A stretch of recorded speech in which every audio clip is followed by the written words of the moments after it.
नमस्कार शेतकरी बंधूंनो, मी तुमचा मित्र अर्जुन पाटील स्वागत करीत आहोत तुमचं या आपल्या नवीन व्हिडिओमध्ये शेतकरी पुत्र 8055 या यूट्यूब चॅनलवर। आज आपण बघणार आहोत मक्याची आंतरमशागत व मकाचं तण व्यवस्थापन। आज दिनांक लगभग 32 दिवसांची आपली मक्का झालेली आहे, 32 ते 34 दिवसांची। आज आपण याला पहिली कुडपणी म्हणजे डवरणी घेत आहोत।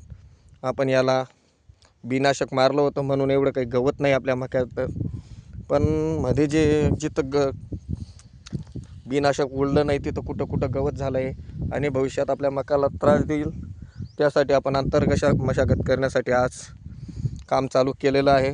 मशागतीसाठी आपण 2 कोडपे घेतलेले आहेत, 16 बोटाचे म्हणजे लगभग 12 इंचाच्या 2 कोडपे घेतले आहेत। एका उतलात 2 कोडप्या जोडलेले आहेत आणि तुम्ही बघू शकता मित्रांनो की कशा प्रकारे शेताची मशागत होत आहे, तण वगैरे कसे निघत आहे, मकाला धुरा लागतोय आणि धुरा लागल्याने हे बघा पूर्ण तण निघून जात आहे।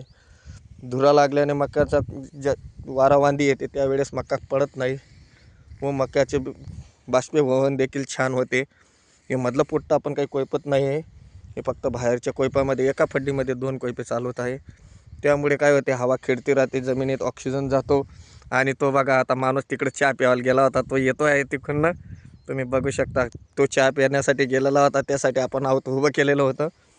आता बघा आंतरमशागतीचा फायदा असा होतो की आपण जमीन भुसभुशीत राहते, आपल्या जमिनीत ऑक्सिजन व्यवस्थितपणे जातो आणि जे तण आहे तणांचं पण नियंत्रण होतं आणि मक्याला व्यवस्थित धुरा लागतो। हे बघा धुरा लावण्याचं काम आम्ही करत आहोत। का रे मक्याला धुरा लावण्यामुळे काय होतं, 200 थोडक्यात सांग। मक्काला धुरा लावापासून चांगलं वायू बस काय होतं चांगलं, तेल चांगलं ताकद मक्याला ताकद राहते आणि आपण जे अन्नद्रव्य टाकलेला राहतो हवामुळे गरकत नाही।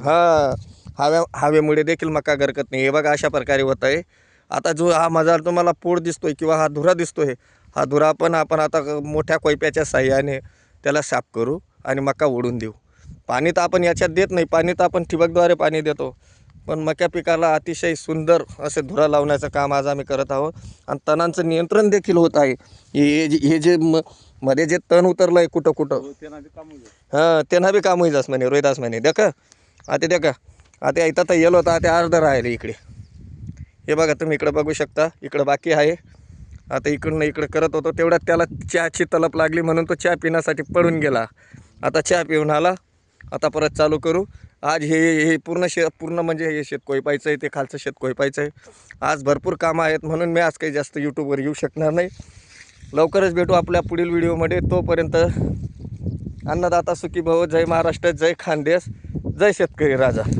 रोहिदास एक वेळेस बाय बाय करून दे भाऊ। बाय। चला भेटू मित्रांनो आपण लवकरच आपल्या पुढच्या व्हिडिओमध्ये।